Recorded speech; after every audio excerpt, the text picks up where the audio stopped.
You're watching Nation at 9. I'm Devika Chopra, and we continue our focus on China. Well, if all is not well in China, then what is really the future of Xi Jinping and the CCP? Remember, Xi has held all the strings in China, from being the president, the general secretary of the CCP, the commander-in-chief of the PLA, and the general secretary of the Central Military Mission, amongst other posts. If Xi is to be overthrown, then the next in line is most likely to be General Li Giaoming. He's a PLA general of the Northern Theatre Command. What could be the possible fallout, and what really is in store for China if these rumors of the military coup are to be believed and do turn out to be true?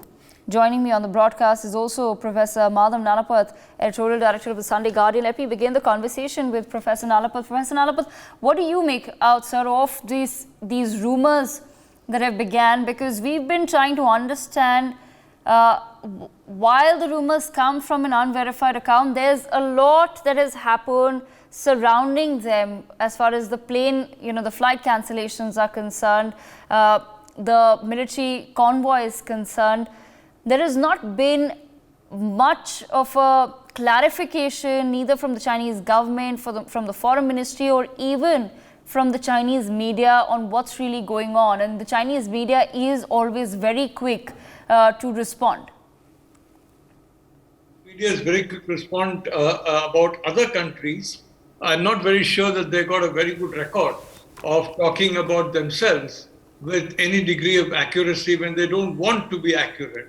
I just remind you that every single military officer in the PLA has given a personal oath of loyalty to General Secretary Xi Jinping.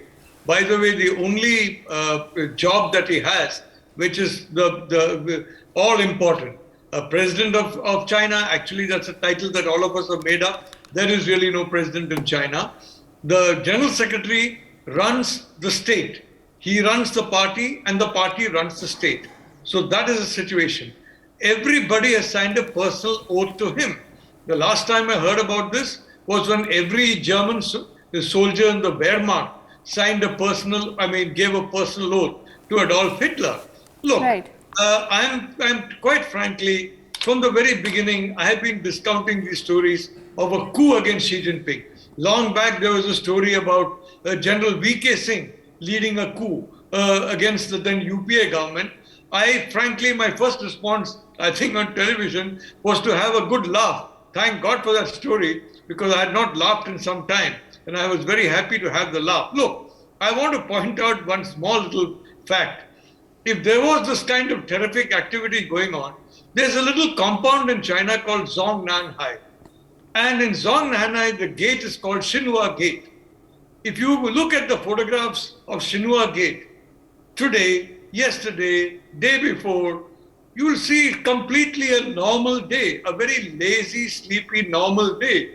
If there was really this kind of activity taking place, that gate would be swarming with people.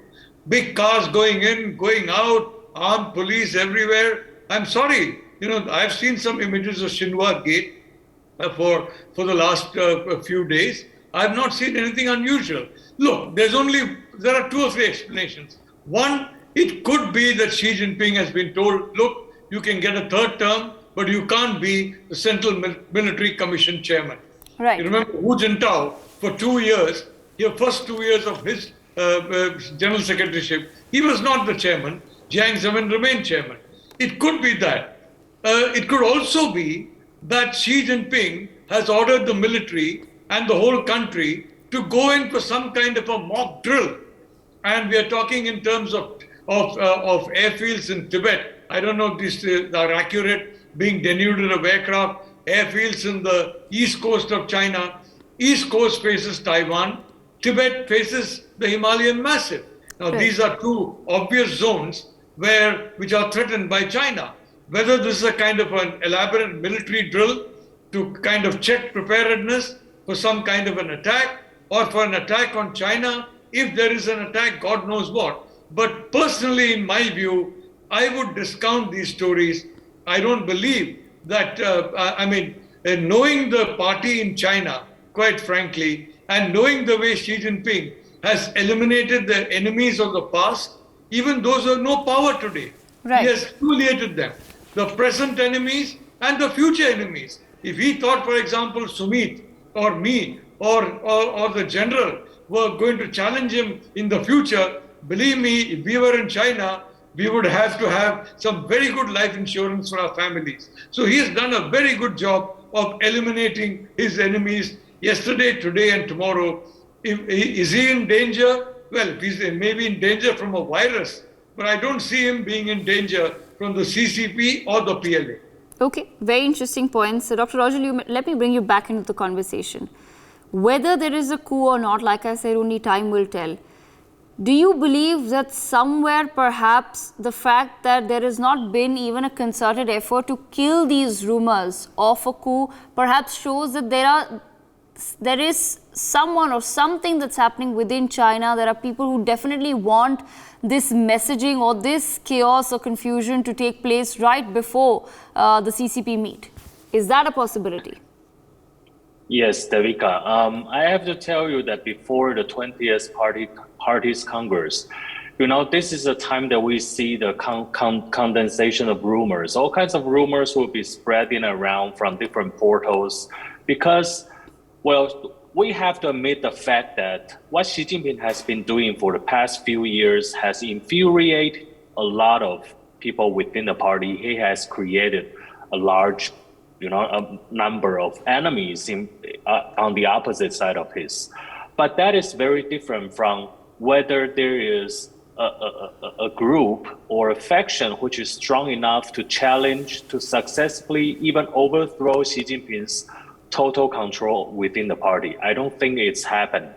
Because we have to remember there are two successful military coups in the history of Chinese Communist Party. The first one took place in 1964, which is initiated by Mao Zedong. He is like the supreme leader that has total control of the military. So he launched this surroundings of the capital city of Beijing and the central government to get rid of his political enemy Liu Shaoqi, who was the president of the state during that time. And after that, we know Cultural Revolution was initiated in 1965 till 1975 for 10 years. And right after that, after the death of Mao Zedong, which happens in 1976, that is another successful military coup initiated by Marshal Ye Jianyin, who controls the military, and with Deng Xiaoping, who is like the practical leader within the party. Well, so the key here is that whoever controls the barrels of a gun or the handles of a knife, they refer it to the security force, we all have the power to do that.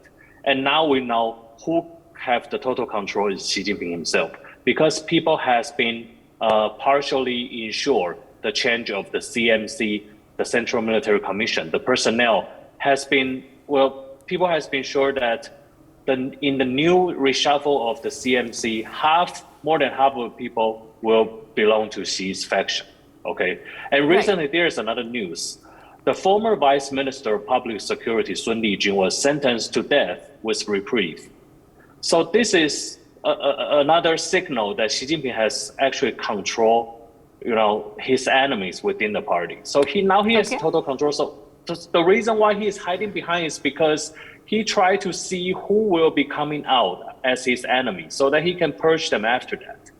Okay, Gautam Mukherjee, that's another interesting perspective there on what's really happening in China at this point in time. But Gautam Mukherjee, I want to understand from you, do you think somewhere perhaps over the past few years, the policies of Xi Jinping, his outlook towards his own citizens, the fact that there have already been so many disturbed pockets in China, be it Tibet, be it Xinjiang, be it Hong Kong, all of that somewhere is maybe adding up, and whether there is a coup or not, there is someone or some forces that do want the world, but more importantly, the Chinese to believe that there is a lot of chaos and confusion amongst the CCP at this point in time. Well, Devika, I'd like to advance the theory that Xi Jinping is out. He has been ousted most firmly and completely by Li Giaoming, who is the military commander in charge. Now, Li Giaoming is having a power struggle at the moment with the Shanghai Group, the very large faction that supports Xi Jinping, and also those people who collaborated with him. Three names have come to the fore. They've been reported widely. While Xi Jinping was in Samarkand, and in fact, who collaborated in encouraging him to go to Samarkand so that this could be done. The fact that the trains and planes are not running is to make sure nobody gets out. And they're all in Beijing. But remember, Beijing also has all the embassies.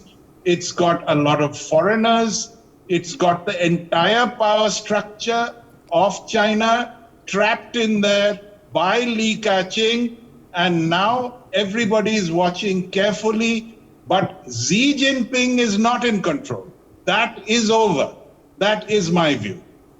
Okay, all right. Ambassador Bhaswati Mukherjee, come in here for a second, because over the past decade or so, Xi Jinping has really, built his own, one can say his own presence in China, to the point that even having this conversation seems absurd to a lot of people.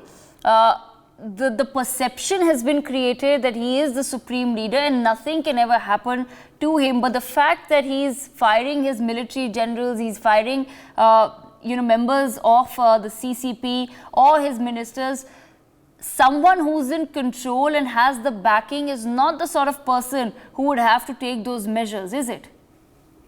First of all, Devika is a student of history. Let me recall, for the benefit of those who are watching this broadcast, that just 2 days before Robespierre fell from power, and he was complimented on his power, he said in French, and I'll translate into English, "The greater the height, the greater the fall." That's what Robespierre said. And 2 days later, he was guillotined. There is no such thing as anybody being safe when you have reached absolute power. Secondly, it's also not true to say that China has never had coups. We are forgetting Lin Biao. We are forgetting the Gang of Four. We are forgetting the downfall of the Gang of Four. In fact, it is in totalitarian states that in absolute silence and secrecy, such coups and counter coups are carried out, and the world comes to know only when one particular faction, as Gautam says, or one individual has been able to concentrate and consolidate his power base and declare himself as the successor. As far as Xi Jinping is concerned, there are two things here which don't add up to the theories of those of my co-panelists who've given an opposite perspective. First of all, I'm not surprised that the Western outlets have said nothing. Right. The stakes are too high for them to make any pronouncement. I'm not surprised that our colleague from Taiwan or Japan, or even our colleague from the exiled Tibetan government, is being very cautious. The stakes are very high for them. The point here is that even in an opaque and totalitarian society like China, the kind of things that have happened in the last 48 hours without any explanation can only point to three things. One, that Xi Jinping is incapacitated, that Xi Jinping is not in control, or that Xi Jinping is not in control and is trying to wrest back control. He's trying to get control back so that there is a coup or counter coup. But I don't buy that. I would agree with Gautam, because I like sticking my neck out. You know, we Bengalis are the same, always. I would stick my neck out here and say that Xi Jinping is in deep trouble. And we will know in a day or two. All right, before I wrap this up, let me bring Yudon Okansag, member of the Parliament of Tibetan Government in Exile, back into the conversation. I just want to understand from you, ma'am. Of course, there is no way for us at this point in time to really confirm what's going on within China. But what do you think these developments mean for the Chinese occupied territories such as Tibet?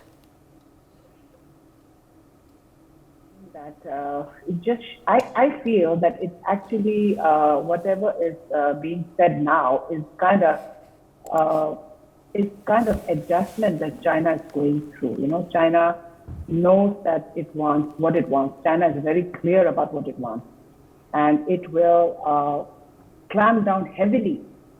If it's clamping down on its own people in Han Chinese, it will definitely clamp down further. We are getting reports that more military is being sent in areas like Tibet and Xinjiang.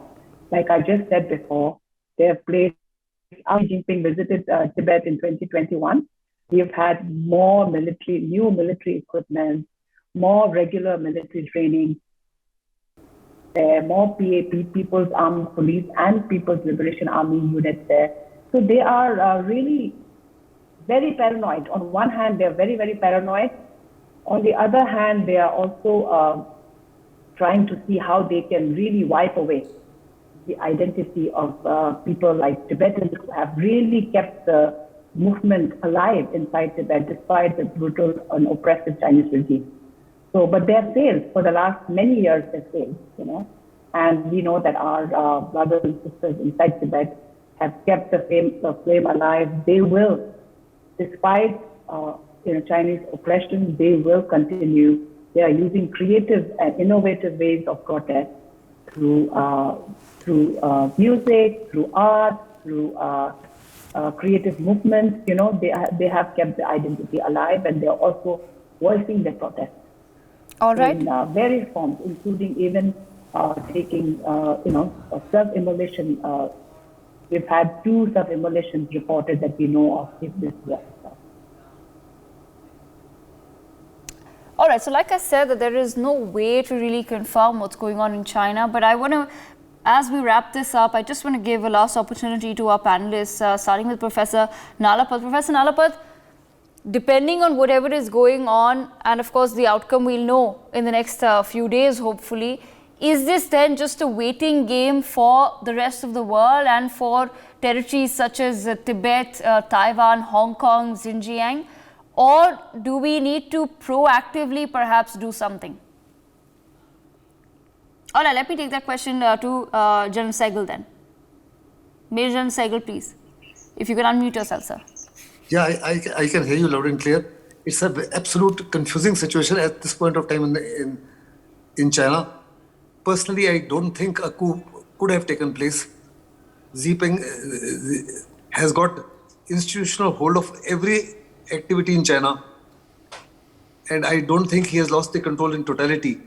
Yes, there could be a coup and there could be a counter coup, but what is exactly happening is something that is unknown. But what surprises me, that countries who are going to be affected in a very major way, Taiwan, Vietnam, Japan, South Korea, etc., have been absolutely and totally quiet.